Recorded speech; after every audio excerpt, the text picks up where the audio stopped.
ఎప్పుడూ positive attitude తో ఉండటమే తన బలమంటారు నిమ్మగడ్డ. సంపదను సృష్టించి దాన్ని పంచాలన్నదే ప్రసాద్ ప్రధాన డిమాండ్. కలిసి పనిచేయడమే కాదు, జోక్యం చేసుకునే వ్యక్తి కాకపోవడం వల్లే ప్రతి సంస్థ విజయపదంలో నడిపించారు.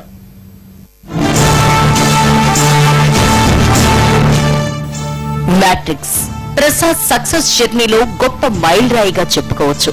ఎయిడ్స్ మహమ్మారిని తరిమికొట్టే మందులను తక్కువ ధరలకే అందుబాటులోకి తెచ్చారు.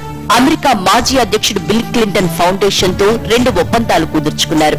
Clinton AIDS and HIV initiative, CHAI పేరుతో మొదలైన కార్యక్రమాలు ఎయిడ్స్ బాధితుల్లో మనోస్థైర్యాన్ని నింపాయి. ప్రపంచంలోనే 2వ అతిపెద్ద జనరిక్ ఫార్మా కంపెనీ మైలాన్ తో జతకట్టింది మ్యాట్రిక్స్. మ్యాట్రిక్స్ షేర్స్ ను మైలాన్ కు తరలించి తన పెట్టుబడులను ఉపసంహరించుకున్నారు. ఆ మూలధనాన్ని తదుపరి వ్యాపారాలకు వినియోగించారు. ప్రాజెక్టు పంచరత్న పేరుతో 5 కీలక రంగాల్లోకి తన పెట్టుబడులను పెట్టారు Nimmagadda Prasad. Infrastructure, energy, health care, entertainment and media, hospitality వంటి రంగాల్లో తనదైన ముద్ర వేసుకున్నారు.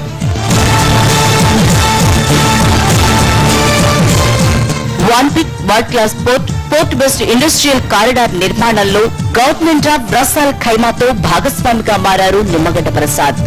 ఆంధ్రప్రదేశ్ కోస్టల్ రీజియన్ లో కొన్ని వేల ఎకరాల్లో ఇండస్ట్రియల్ పార్కుల నిర్మాణం కోసం ఓడరేవు, Nizampatnam port and industrial corridor లో పెట్టుబడులు పెట్టారు.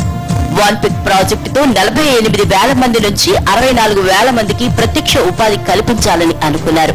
ఈ ప్రాజెక్టుతో ఉమ్మడి ఆంధ్రప్రదేశ్ రాష్ట్రం జీడీపీ 2.61% నుంచి 3.10% పెరిగేందుకు ఉపకరిస్తుందన్న అంచనాలు వేశారు. కానీ వైఎస్ఆర్ మరణం తర్వాత అనేక పరిణామాలతో వాన్పిక్ మధ్యలోనే నిలిచిపోయింది.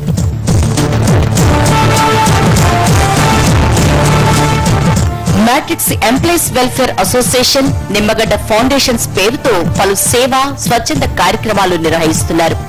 తన సంస్థలోని ఉద్యోగులకు ఫ్రీ హెల్త్ చెకప్స్, ఉద్యోగుల పిల్లలకు scholarships, health care, empowerment, students grants అందిస్తూ ఉద్యోగుల కుటుంబాలకు అండగా నిలుస్తున్నారు.